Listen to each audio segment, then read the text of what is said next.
یہ ساری عبادات ہیں، اور انہی عبادات میں سے ایک عظیم الشان عبادت جو رمضان المبارک کے آخری عشرے میں ہے، وہ ہے اعتکاف کی عبادت۔ جو بھی عبادت ہو، جب ایک ایمان والا بندہ اس کو سر انجام دیتا ہے تو وہ اس کو اللہ تعالیٰ اپنا قرب نصیب کرتی ہے، اپنا مقرب بندہ بنا دیتی ہے، اس سے اللہ تعالیٰ راضی اور خوش ہوتی ہے، اللہ تعالیٰ کی رضا اور خوشنودی حاصل ہوتی ہے۔ اور ہمارا یہ ایمان اور عقیدہ ہے، جو بھی اللہ نے ہمیں عبادت دی، ہمارے نبی نے ہمیں عبادت دی،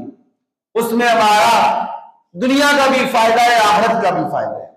ہماری جان کا بھی فائدہ ہے، ہمارے مال کا بھی فائدہ ہے، ہر قسم کا اس میں فائدہ ہی فائدہ ہے، ذرا برابر بھی اس پہ نقصان کا شائبہ تک بھی نہیں ہے۔ اعتکاف کسے کہتے ہیں؟ اعتکاف کا لغوی معنی ہے رکنا، حبس، التزام، اپنے آپ کو ایک جگہ لازم پکڑ لینا، رک جانا، اسے کہتے ہیں اعتکاف۔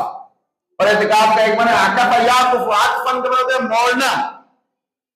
تو اعتکاف میں چونکہ رکنا بھی ہے، مسجد کو لازم پکڑنا بھی ہے،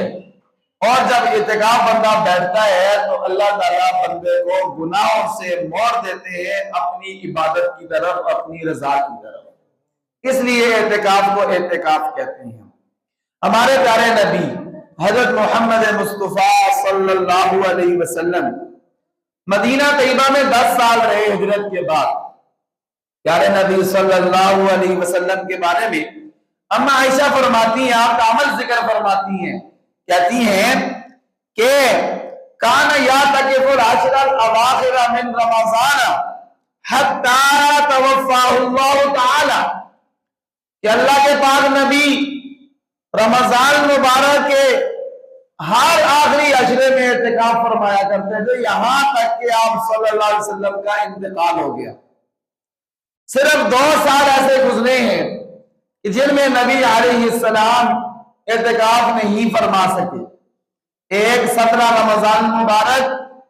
غزوہ بدر والے دن حضور صلی اللہ علیہ وسلم جنگ میں مصروف ہونے کی وجہ سے اور شہر سے باہر ہونے کی وجہ سے نبی علیہ السلام اعتکاف نہیں فرما سکے، واپس آتے آتے رمضان ہی ختم ہو گیا تھا۔ دوسرا، جب سن 8 ہجری میں مکہ فتح ہوا رمضان مبارک کے مہینے میں، تو اس سال نبی علیہ السلام اعتکاف نہیں فرما سکے۔ اس کے علاوہ پیارے نبی صلی اللہ علیہ وسلم ہر سال اعتکاف فرماتے تھے۔ اسی لیے جو ہم یہ کہتے ہیں کہ اعتکاف کی عبادت سنت مؤکدہ علی الکفایہ ہے۔ سنت مؤکدہ کا مطلب ہے کہ ضروری ہے، ایسی سنت ہے کہ جس کو اپنانا کیا ضروری ہے۔ کفایہ کا مطلب یہ ہے کہ بستی میں سے چند بندے بھی اپنی مسجد میں، محلے کی مسجد میں اعتکاف بیٹھ جائیں گے تو سب بری و ذمہ ہو جائیں گے، سب گناہ سے بچ جائیں گے۔ لیکن اگر کوئی بھی اعتکاف نہ بیٹھا، مسجد خالی رہی، محلے کا کوئی بندہ اعتکاف نہ بیٹھا، تو وہ سارے کے سارے محلے والے، بستی والے گناہگار ہوں۔ میرے محترم بھائیوں، اللہ کے پاک نبی حضرت محمد مصطفیٰ صلی اللہ علیہ وسلم کے بارے میں آتا ہے، حدیث پاک ہے، حضرت ابو ہریرہ سے روایت ہے اور بخاری شریف میں بھی یہ روایت موجود ہے، فرماتے ہیں کہ حضرت جبرائیل علیہ السلام ہر رمضان میں حضور کے پاس تشریف لاتے تھے اور حضور کے ساتھ آ کر قرآن پاک کا دور کرتے تھے۔ حضرت جبرائیل حضور کو سناتے، حضور خاموشی سے سنتے، اور حضور صلی اللہ علیہ وسلم حضرت جبرائیل کو پورا قرآن پاک سناتے۔ حضرت جبرائیل علیہ السلام سنتے۔ میرے محترم بھائیوں، ہر سال ایک دفعہ قرآن پاک کا دور کرتے، لیکن جب پیارے نبی حضرت محمد مصطفیٰ صلی اللہ علیہ وسلم کی زندگی مبارک کا آخری سال تھا تو اس دفعہ 2 دفعہ قرآن پاک کا دور کیا۔ حضور صلی اللہ علیہ وسلم کو حضرت جبرائیل علیہ السلام نے 2 دفعہ قرآن پاک سنایا۔ اور ویسے ہمارے پیارے نبی صلی اللہ علیہ وسلم